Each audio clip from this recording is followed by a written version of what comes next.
this will be the single most important piece of domestic legislation that's passed since Social Security. And I have confidence that we're going to pass it. There's a reason why 7 presidents and 7 Congresses failed to get this done. It is really hard, but it is going to get done. As we move to the end of the end game, the superlatives are flying. Barack Obama also told Charlie Gibson if he doesn't get it done and it doesn't pass, the country will be bankrupt. And in the meantime, we may have another blown deadline unless we can move Christmas to January. Top Line starts right now.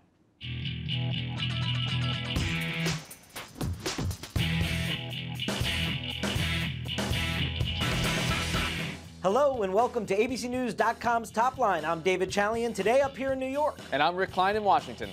Every weekday we're bringing you the very latest political headlines, reporting, insight, analysis, everything you need and want to know about politics. And it's twitter.com/thenote. If you just can't get enough, we're there to meet you. Although Twitter, you said, is a little slow today, Rick, so I know you're having the shakes. That's right, I'll be okay. Get us started with your top line. All right. Labor's pains, a stinging letter and an interestingly worded letter from the president of the SEIU, Andy Stern, a close ally of the White House. He says that he wants his army to get mobilized to potentially work against the bill. Now, he was careful not to say he was against the Senate bill, but clearly they want a public option in here. And we're seeing, David, just this continuing split inside the Democratic Party, I guess, with some of the stalwarts lining up against the major provisions here. Clearly, they're going to come to an important inflection point at some point as to whether they're going to be against the bill or not.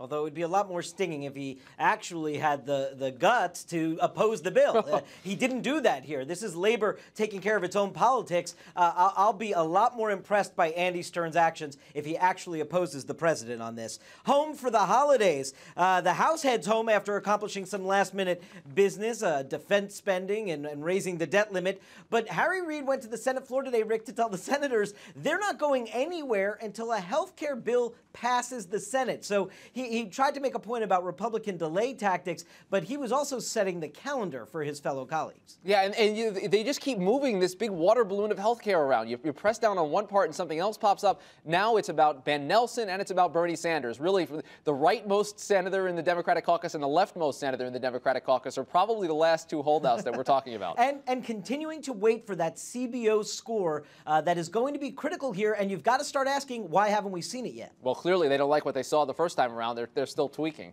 Cold reception. That's what awaits President Obama as he heads to Copenhagen tonight. So far, it's been all disappointment. China now saying that they're not inclined to back any kind of a binding treaty. Secretary of State Hillary Clinton is now there to try to urge things along. Speaker Pelosi as well. Clearly, President Obama would like to be the closer here and come in and save the day, but it isn't looking very good for his prospects. And we remember another chance that he had to close the deal in Copenhagen, and it wasn't successful either. If he can turn the Chinese around here, it would be a big win for him. But otherwise, I think this trip is going to be a big nothing burger. Finally today, split decision. That's right. The generic congressional ballot in the latest NBC News Wall Street Journal poll shows its worst number for the gap between Democrats and Republicans is since 2004, Rick. It's 43% of the people say they want to elect a Democratic member of Congress. 41% say Republicans. This is a big warning sign for Democrats heading into 2010 in a poll full of lots of other warning signs for President Obama and his party. That's right. We're starting to see some Democratic retirements, a leading edge of the potential wave election, and Democrats realize their standing is way down. They've got a lot of work to do in 2010. We're going to switch gears just a little bit today, folks. We usually bring you a political newsmaker, but we wanted to talk sports with one of our colleagues, Michael Wilbon. He is a Washington Post columnist and one of the anchors at Pardon the Interruption at ESPN. And we, of course, started by asking him about America's first sports fan. Michael Wilbon, thanks for joining us on Top Line. I want to start by talking a little bit about President Obama as a sports fan. We've seen him in these high-profile moments, throwing out first pitches, going to Washington Wizards games, and even a game for his brother-in-law's team. What do you make of this? First of all, is it genuine? You look at this guy and say this is a real sports fan? Well, I know it is genuine, absolutely, and it's thorough, and it's not just about the sports that are obvious that people think of all the time. March Madness, and he believe me, he has brackets. Right. And it's competitive because I know I've gotten a phone call, how's your bracket? From him? From him. Wow. From him. But this goes back, this is all his life. I mean, it's been the conference, if politics is one conversation of his life, then sports is the other. And sports probably, if I would hazard a guess, a lot longer. And everything. It's professional basketball, it's college basketball, it's pro and college football to some extent. I don't know that they're all equal, but it's very genuine. I got to meet the president for the first time when he was running for the Senate, and we met in Chicago in his office when I was working on a book, Charles Barkley's book, second book, some years back, earlier in the decade. And I think we wound up talking about sports all the time. And he is not just a fan, he's knowledgeable. I mean, he can analyze this, and he can be detached enough to do something other than root for his favorite team. Now, he's not the first president we've seen be a sports fan. I mean, certainly Bill Clinton loved college basketball. The baseball connection with George W. Bush, obviously, Nixon was a big fan. But it seems to me to be a bit different with him. I mean, he's put it front and center in a way that perhaps other presidents have not. Is that overall good for sport in America? It's good for sport. There are certainly people who would take issue with time spent devoting it to sport, particularly now, maybe not in some other calmer times. But that's because the president knows stuff about sports. He's not just a fan. He's not trying to send a play in. You know, you mentioned President Nixon's, sending a play to George Allen famously with the Redskins decades ago. But he also clearly gets that this is more than passion, that you're talking about some of the major interests of this country.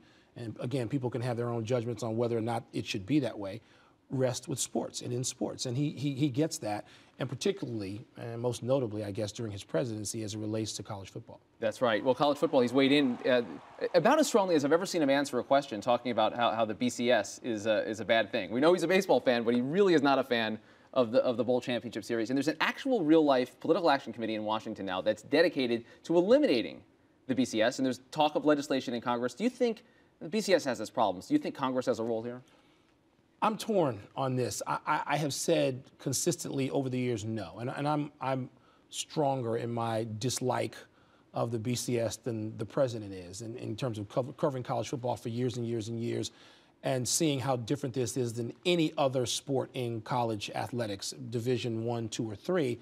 There's no place for the BCS. But you're also talking about something that is removed from sport. You're talking about perhaps restraint of trade issues. I mean, you're looking at the big schools, and I started calling them the cartel, the BCS schools, those 6 big conferences and those 65, I think, schools controlling money and doing things. We're talking about legality, potentially. A school like Utah, for instance, lost its coach, Urban Meyer, to Florida. And now people think of Urban Meyer as belonging to the cartel. Well, he does. But if Utah had been able to share equally or anything close to equally in all the money generated by college football, and it's not based on record, believe me, then perhaps Utah could have kept Urban Meyer instead of losing their coach to Florida. And so you look at the big schools taking all the resources, and we're also talking about simple things like scholarship money. So I'm starting to shift here and think that there is a role for Congress, and I actually like what the House is doing. You obviously cover a lot of sports figures. Some have dabbled in politics in their life. We've seen Kevin Johnson, we were talking about earlier, Charles Barkley perhaps flirting with the idea of a run for governor down in Alabama. But is there somebody out there right now on the horizon that you've seen that you think that person may end up having a future in politics? Boy, that's a dangerous topic now. Because other than Tiger Woods, well, I can think of 2 people that I might have thought this about a while ago, Tiger Woods and Tom Brady. And while Tiger's controversy, scandal, if you will, is a lot larger, Tom Brady certainly had his own in a general area, same area. And you don't know anymore. You don't know who passes the test, who can run for office now. And this is not just something confronting athletes who might be interested in public service. It's confronting everybody, athletes more famously because they're covered in a different way on a daily basis, and their closet doors are open or opened at some point. So I don't know. I don't know who can pass that test. Who wants to do this? I mean, John Runyon apparently is preparing to run. Or is he running? He's announced he's running for New Jersey, a competitive district there. Did you see something in KJ when you covered him that you thought this is a guy? Kevin Johnson was very open about this at the time. I'm not going to call it controversial, but people had raised eyebrows in the locker room, and Kevin Johnson, sort of noticeably lived his life in a way that was going to allow him to handle the public scrutiny and survive it. Not everybody has that. But there are other people, David Robinson, if he chose to do so, and David is, from suburban Washington, D.C. and grew up with that in his blood, but also has really devoted himself to education in his time in San Antonio, and I don't know that he's leaning that way at all. at this point in his mid 40s. But there are people who could survive that public scrutiny. The question is, are they as interested in politics as something else? Before we let you go, I noticed you're wearing your Northwestern purple today, and so as a proud Wildcat fan myself, I can't let you go. Size up our bowl chances on January 1st with Auburn. 60 years since we've won a bowl game. Are we about to put an end to that history? What do you think? You know, I can't be detached from this. I'm rooting for that to happen. We don't do well against the SEC. Against real teams. This is like a real football school, right? I'm sorry. This is a real football school. Come on now. We're a real You team. mean like Notre Dame, who has, who wins fewer games than we do? It'll be a high-scoring every year. game, right? I mean, it should be. I mean, offensive. that's the strength of what we do. The last time we played an SEC team, was it Tennessee? On New Year's Day in the Citrus Bowl, Peyton Manning. I don't remember that going real well. I remember leaving that game. Well, I have to ask you, since you bring up Northwestern, I did a little research into this, and I looked into my alum's sports history a little bit. Princeton versus Northwestern, and just take a look at our graphic here. Final Fours: Princeton 1, Northwestern nothing. Heisman trophies: Princeton 1, Northwestern. Kidding me? Well, and this is what really gets me. If we see the next graphic, football national championships 14-0. Now, I just want to know, Mr. Wilbon, given this, if you can possibly assert the supremacy of Northwestern when it comes to sports history. It's easier to make it out of Division 8 or whatever the idea is. Those were all D1. When maybe 1 AA when these you're not days. playing That's okay. big-time sports, big-time football, you are playing big-time basketball, and we wish we could be as successful as Princeton in basketball, no question. See, we ended a moment of comedy. I love it. Michael Wilbon from ESPN's Pardon the Interruption, also the Washington Post. You can check him out online, worldwide, Wilbon at WashingtonPost.com. Thanks, Mike. Thank you. Appreciate it. Thank you.